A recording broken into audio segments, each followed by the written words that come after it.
Extract 1. Questions 1 to 12. For questions 1 to 12, complete the notes with a word or a short phrase. You now have 30 seconds to look at the notes.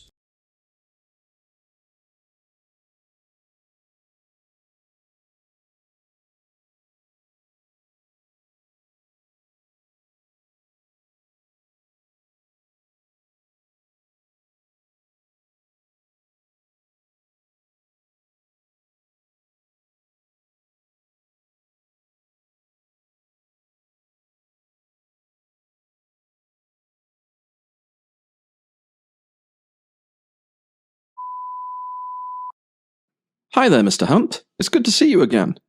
Just to reassure you that I've received your file from Dr. Patel and her letter as well, okay? Thank you. It's really good to see you, too. Oh, happy belated birthday for yesterday. Am I right in thinking you just celebrated your 60th? Yes, thank you. Did you do anything nice? They made a huge fuss at the restaurant where I work. I kept telling them that I'm too old for all of that, but they weren't having it. All right. What do you do? I'm head chef of an Italian on Maple Street. We serve authentic cuisine. You should try it. I might do just that. So, you've been referred to me to help you manage your condition, and it says here you've been experiencing quite a few symptoms, is that right? That's right. I've got COPD, probably from all that lighting up I do all the time. I told Dr. Patel about the coughing already, but I suppose the main thing is that it happens a lot more now. Worse still, now I have phlegm too. It's quite disgusting, kind of yellow, green. You already know about the wheezing. That's probably the worst of the three. Well, I don't want to sound like I'm preaching, but you do know what I'm going to say, don't you? Course I do. I've heard it all before. You're going to ask me to give up the facts. But it's not that easy, you know? I've been doing it since I was 16. Why did you start, if you don't mind me asking? No, I don't mind. Couple of lads on the estate reckoned it was the coolest thing since the advent of the wheel. Once they were doing it, everyone followed suit, so I guess you could say that I was peer-pressured into it, like. Haven't looked back since, really. I understand. It says here that you attended sessions at the clinic. Didn't they help?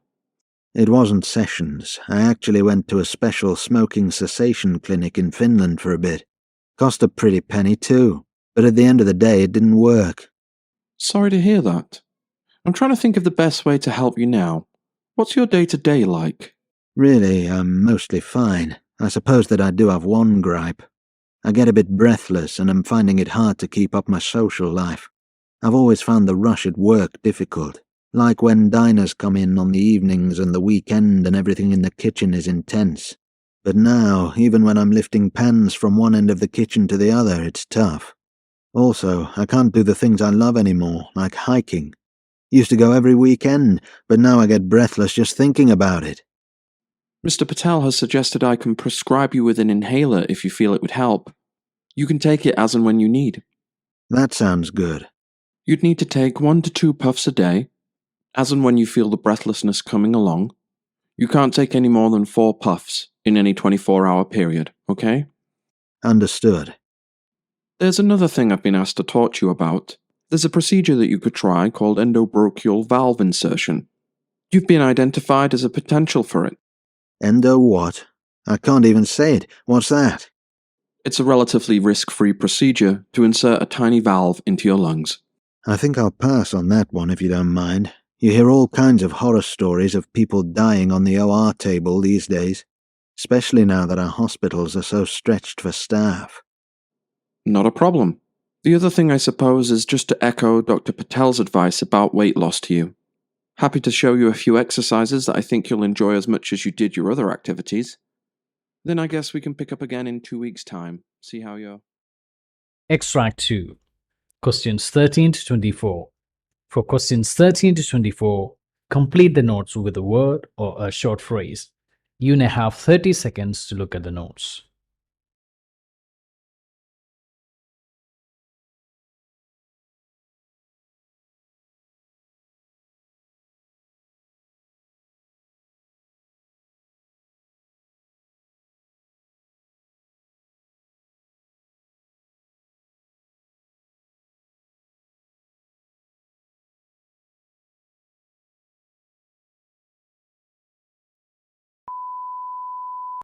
So, I've been told that you're particularly worried about your general health of late, mainly because of your job. Is that correct?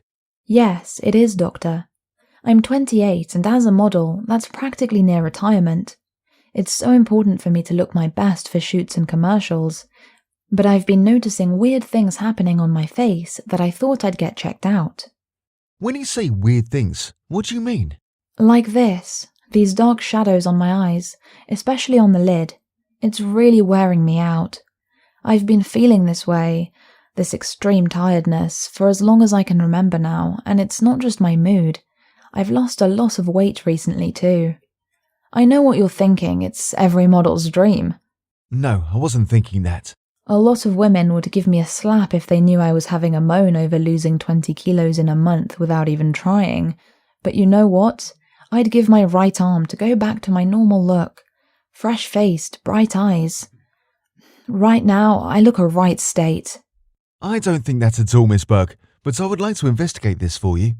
It's possible that you've come down with something, and I'd like to give you some treatment and get you back to your normal self, okay? Thank you. Would you tell me when you started noticing these symptoms? I really don't know. I've been working a lot lately. Been booking a lot of domestic work in London and sometimes overseas too.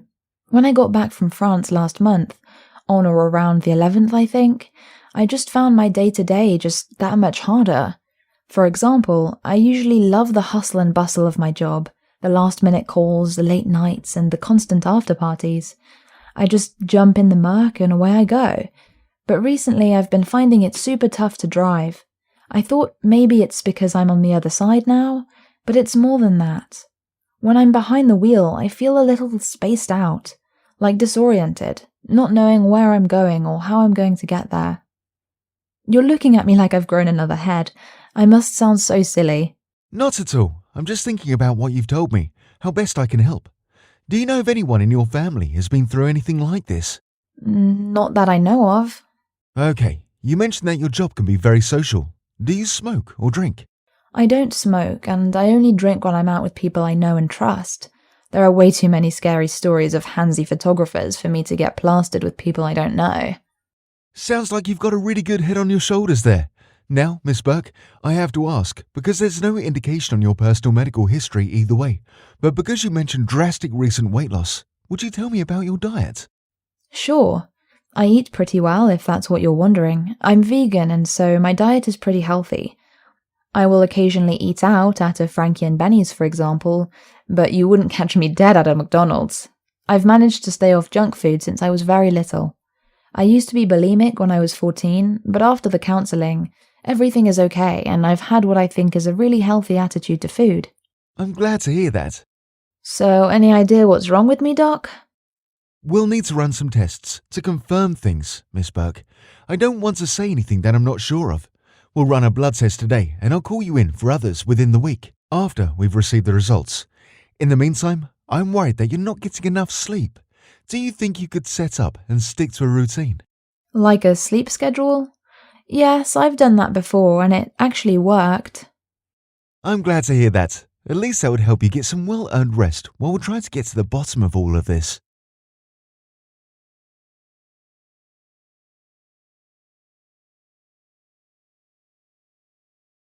Part B. In this part of the text, you will hear 6 different extracts. In each extract, you will hear people talking in different healthcare settings. For questions 25 to 30, choose the answer A, B, or C, which fits best according to what you hear. You'll have time to read each question before you listen. Complete your answers as you listen. Now, look at question 25. Now, read the question.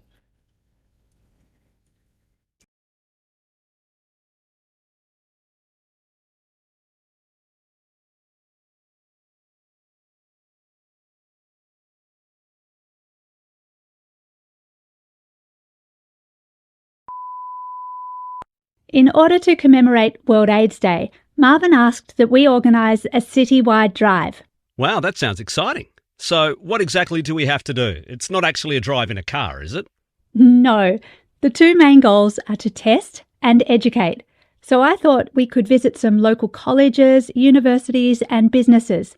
We could host info sessions and a Q&A. Then we could follow it up with some voluntary tests and or impromptu counselling if need be. I'll check my inventory for disposable test needles. How about you work on PowerPoint slides for the presentation? I'll get right on that. It should be done within the next few days, hopefully, leaving me with enough time to work on what I'm actually going to say to the crowd during these World AIDS Day info sessions. Gosh, it's such a buzz connecting with our local community like this. Question 26. Now, read the question.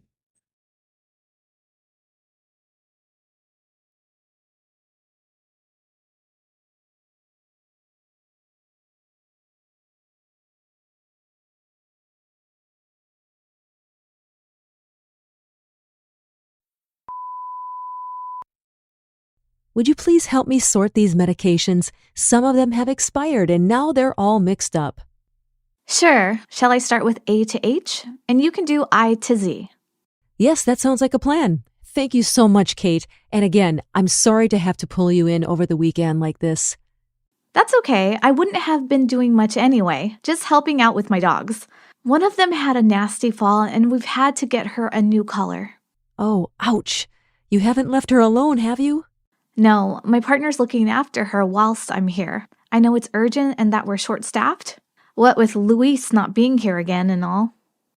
It's the third time this month and I am really sick of it. No one else has been away as much, and it's driving me around the bend how much extra we have to do around here these days. Question 27. Now, read the question.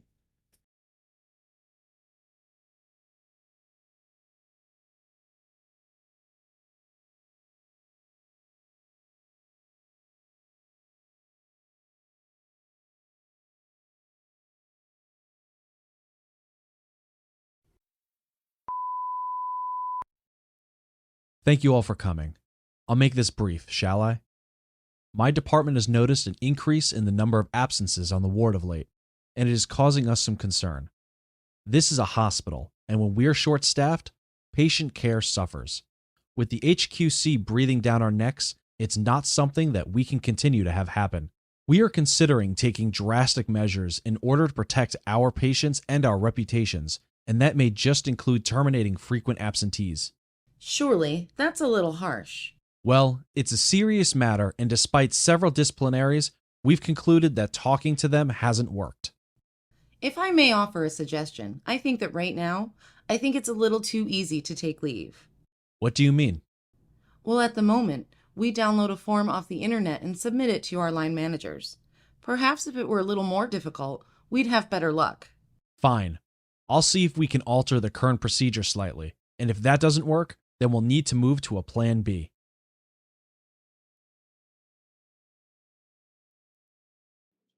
Question 28.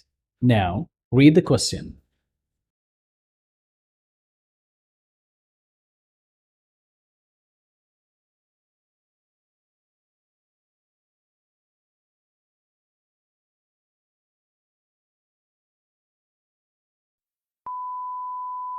Still here, are you, Linda? Yes, I am. I'm on the graveyard shift tonight, Bobby. You're done now, aren't you? Yeah, just finishing up some of my documentation from earlier, and then I'll call it a night. Just so you know, Bed 5's getting a little angsty about later. He's worried about how he won't be able to drift off again. Can you blame him? He's really had a rough time this week. Wait, is he the hemophilic patient or the one with diabetes? Mr. Wilson's diabetic.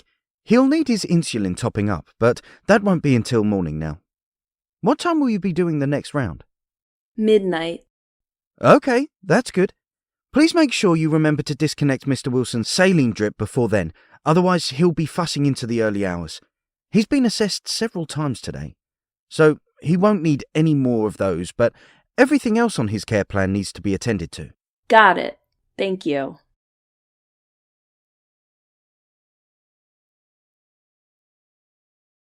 Question 29. Now, read the question.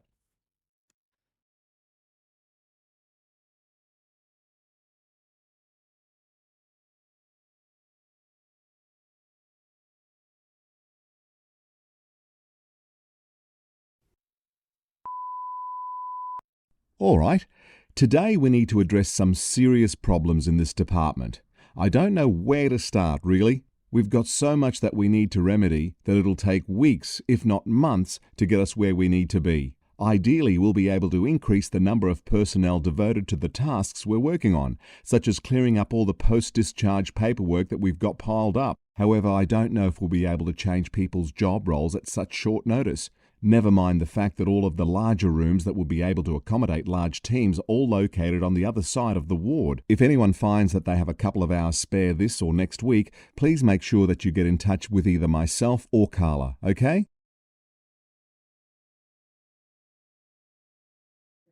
Question 30. Now, read the question.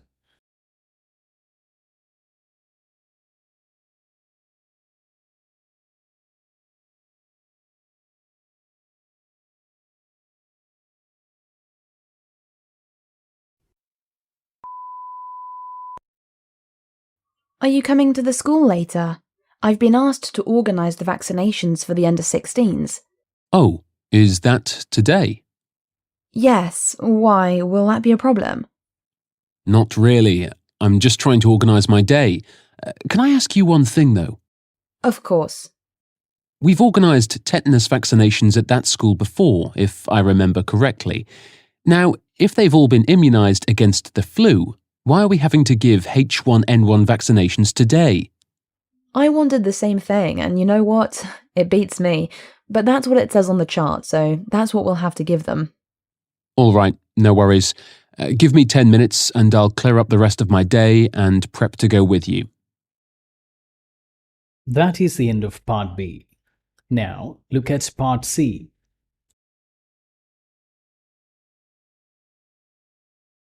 Part C.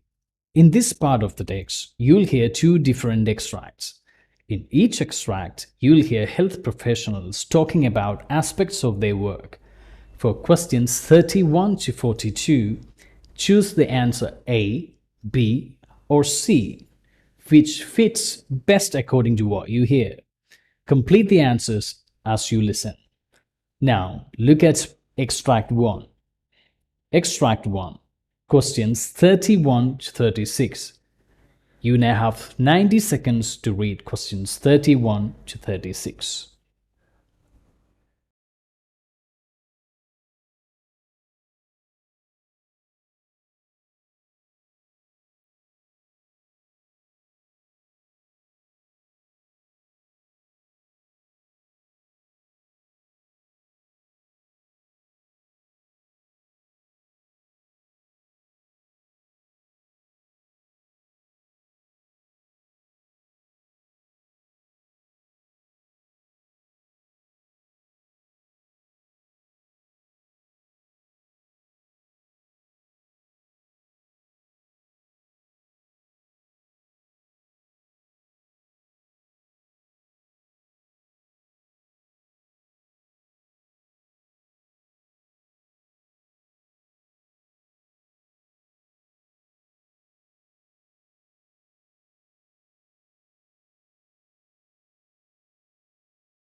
Hello, my name is Catherine Weston and I'm a dietitian with a keen interest in a little-known condition called diabulimia.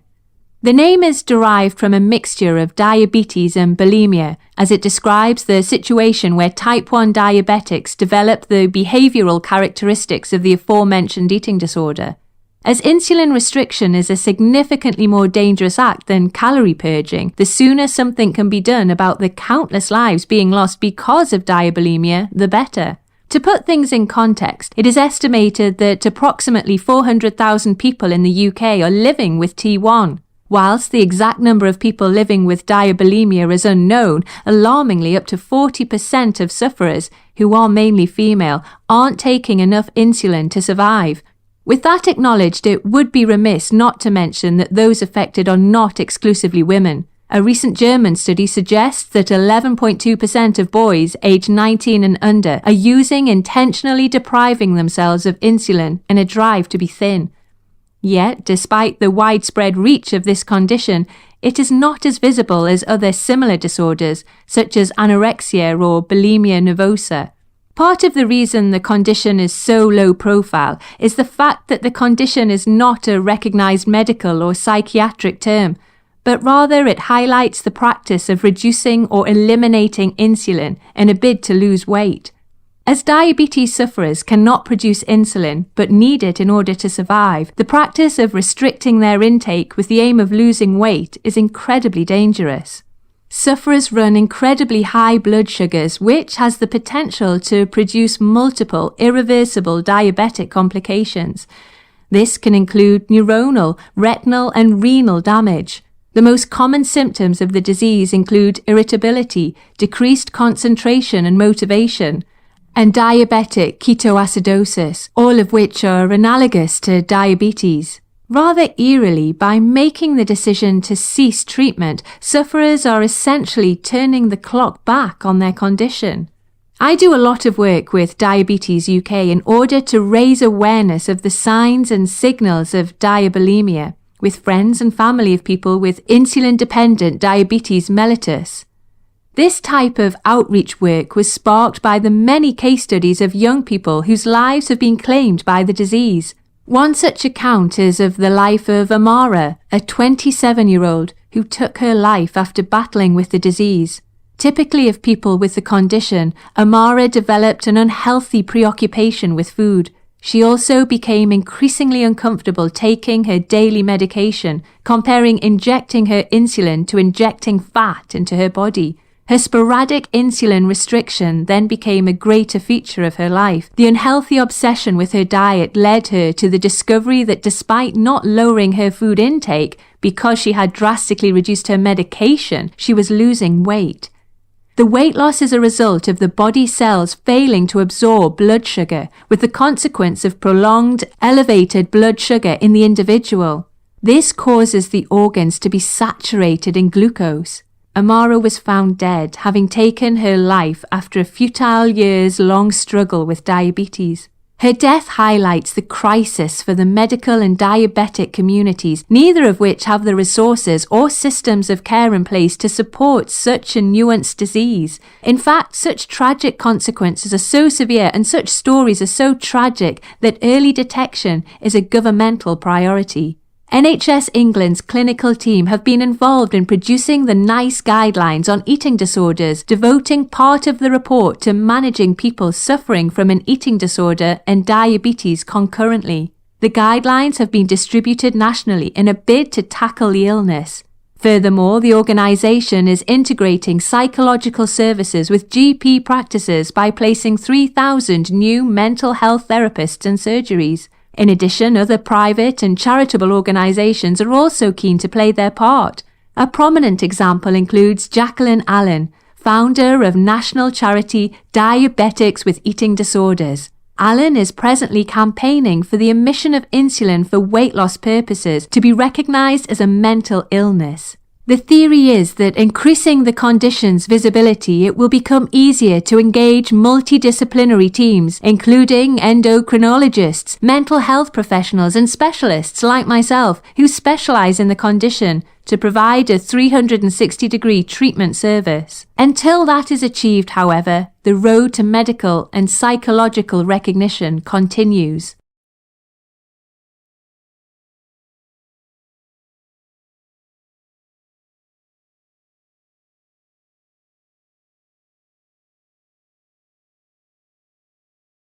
Now look at Extract 2. Extract 2. Questions 37 to 42. You now have 90 seconds to read questions 37 to 42.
Welcome to the Health Matters podcast.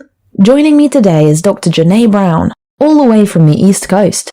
Dr. Brown, thank you for flying in. Thank you, Ricky. It's a pleasure to be here.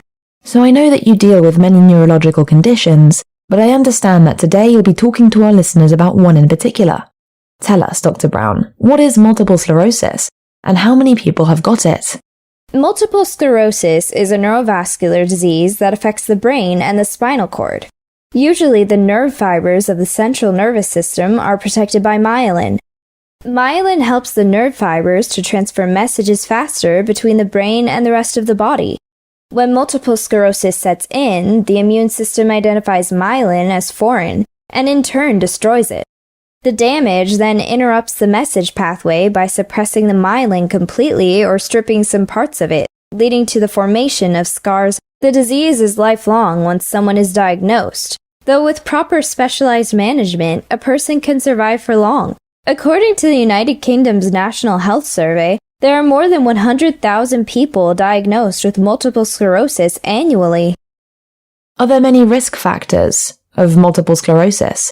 And could you give us examples of the effect the condition can have on its sufferers? Yes, there are several risk factors that are associated with multiple cases of sclerosis, such as gender, family history, geographical location, lifestyle, and vitamin D deficiency, among others. When the diseases are in one person in the family, the risk of passing the genes to the children is very high. Also, women are at a higher risk of developing MS. The risk is made higher due to the hormonal differences.